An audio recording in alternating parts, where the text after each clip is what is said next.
Hello everyone, steno with अरेहन पर आपका स्वागत है। यह डिक्टेशन आनंद मासिक पत्रिका सीरीज से होगी, जो कि 100 शब्द प्रति मिनट की गति पर दी जाती है। यदि आप इसका पीडीएफ प्राप्त करना चाहते हैं तो आप हमारे टेलीग्राम ग्रुप को ज्वाइन कर सकते हैं। यह डिक्टेशन एसएससी एग्जाम्स ओरिएंटेड दी जाती है, जो कि आपके लिए बहुत ही हेल्पफुल रहेगी। चलिए तो डिक्टेशन प्रारंभ करते हैं। डिक्टेशन 5 सेकंड बाद। महोदय, जल विद्युत पर इस सम्मेलन को संबोधित करने का अवसर पाकर, जिसे मैं बहुत सार्थक मानता हूँ, मुझे प्रसन्नता हो रही है। इसमें इसके इस पहलू पर विशेष ध्यान दिया जाएगा कि इस संसाधन की उपेक्षा की जा रही है। मैं समझता हूँ कि भविष्य के सभी विकास दो महत्वपूर्ण तत्वों पर आधारित होंगे: जल तथा ऊर्जा।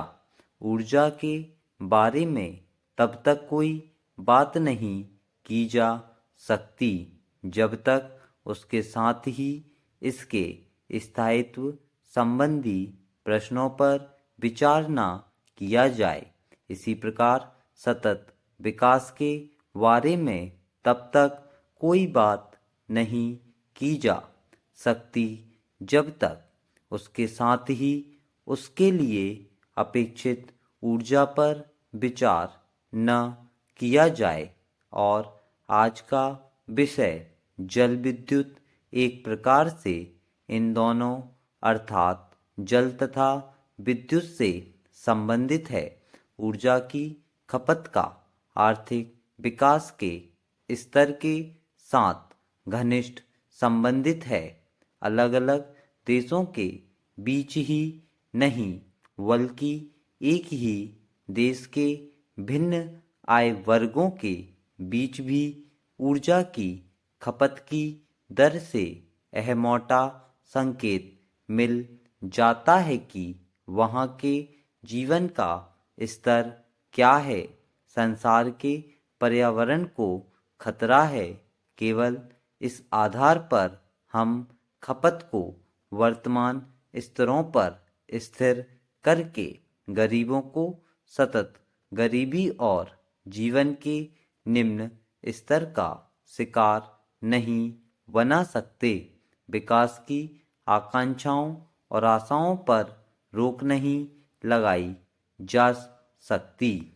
जनता बेहतर जीवन जीने के लिए उत्सुक है और सरकार का यह कर्तव्य है कि इसकी इस लालसा पर ध्यान दे।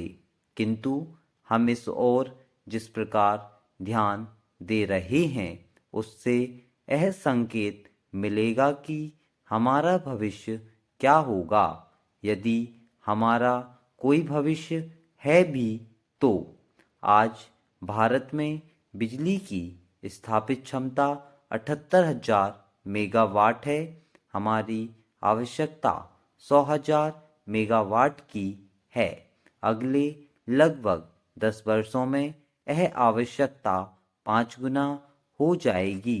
टाटा ऊर्जा अनुसंधान संस्थान ने अनुमान लगाया है कि यथापूर्व कार्य व्यापार मार्ग अर्थात कोयले तथा तेल पर आधारित ऊर्जा पर चलते रहने से वर्ष 2010 में तेल की हमारी मांग 20 करोड़ टन, कोयले की 60 करोड़ से अधिक और बिजली की प्रारंभिक मांग 2000 खरब वाट घंटे से अधिक हो जाएगी। क्या इन स्तरों को प्राप्त किया जा सकेगा? क्या वर्तमान प्रौद्योगिकी और कार्यनीति के अनुसार हम इस मांग को पूरा करने की शुरुआत भी कर सकते हैं? इससे हमारे विश्वजनीन पर्यावरण पर क्या प्रभाव पड़ेगा? यह प्रश्न परेशान करने वाले हैं, किंतु इनके सही उत्तरों की आवश्यकता है। इस दृश्य की कल्पना की जा सकती है कि हजारों वर्ग किलोमीटर का इलाका कोयले के खनन से नष्ट हो गया है और सल्फर डाइऑक्साइड विविक्त कणों तथा नाइट्रोजन के ऑक्साइडों की विशाल मात्राएं वायुमंडल में प्रवेश कर रही हैं। निश्चय ही ऐसी स्थिति को पनपने नहीं दिया जा सकता, किंतु हमारी वर्तमान कार्यनीति हमें अनिवार्यतः इसी दिशा में ले जाएगी। महोदय, इस समय स्थापित 78,000 मेगावाट विद्युत क्षमता में से 55,000 मेगावाट से अधिक ताप आधारित है और केवल 20,000 मेगावाट जल आधारित है। यह असंतुलन भविष्य में भी बने रहने की संभावना है। 30,000 मेगावाट अतिरिक्त विद्युत की जो योजनाएं बनाई गई हैं और निष्पादन की विभिन्न अवस्थाओं में हैं, उनमें से भी 20,000 मेगावाट तापीय हैं और उसकी आधी से भी कम मात्रा जल आधारित है। इस असंतुलन को मूलतः ठीक करना होगा। ताप आधारित विद्युत संयंत्र बहुत बड़ी समस्याएं पैदा करते हैं, केवल अपने प्रचालन में ही नहीं बल्कि आदि से अंत तक हर अवस्था में केवल कोयले का खनन ही अनेक पर्यावरणीय जोखिम तथा अन्य संबंधित समस्याएं पैदा करता है, जिनसे आप सब परिचित हैं और उनकी विस्तृत चर्चा करने की आवश्यकता नहीं है। संसद में मैं स्वयं ऐसे क्षेत्र का प्रतिनिधित्व कर रहा हूं जो कोयला खानों के बीच में स्थित है। खनन से होने वाले भूमि क्षय, जल संदूषण तथा वायु प्रदूषण की समस्याओं से मैं अवगत हूँ। कोयले से बिजली का उत्पादन हो जाने के बाद भी आपको फ्लाई ऐश की समस्या से निपटना पड़ता है, जिससे एक बहुविध खतरा है जमीन को, वायु को और जल को। कोयला आधारित 1 मेगावाट बिजली का उत्पादन करने के लिए 15 टन कोयले की आवश्यकता होती है और उससे कम 6 टन फ्लाई ऐश निकलती है। सल्फर डाइऑक्साइड तथा नाइट्रोजन ऑक्साइड की प्रचुर मात्रा का विसर्जन होता है और विविक्त कण एक स्थायी पर्दे की भांति वायु में लटके रहते हैं। यदि हम लागत की दृष्टि से भी देखें तो 1 मेगावाट जल विद्युत स्थापित करने में औसतन 3 करोड़ रुपए का खर्चा होता है, जबकि ताप विद्युत स्थापित करने में लगभग 4 करोड़ प्रति मेगावाट।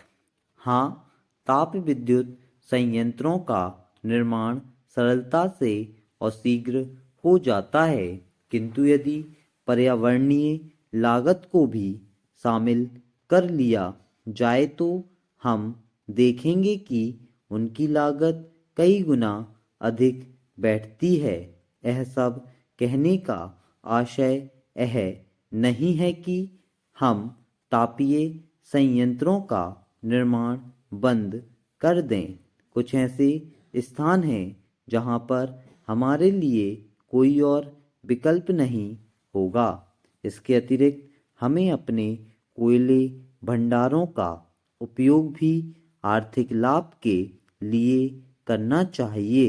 मैं केवल यह कहकर कर रहा हूँ कि कोयला आधारित विद्युत की लागत में पर्यावरणीय लागत को भी शामिल किया जाए, जिसमें खनिज इलाके के पुनरुद्धार तथा प्रदूषण नियंत्रण के लिए परिष्कृत उपस्कर लगाने का खर्चा भी सम्मिलित हो, ताकि हमें यह पता चल सके कि उनकी असली आर्थिक तथा सामाजिक लागत क्या है और तापीय तथा जल आधारित योजनाओं पर इस असंतुलन निर्भरता को ठीक किया जाए।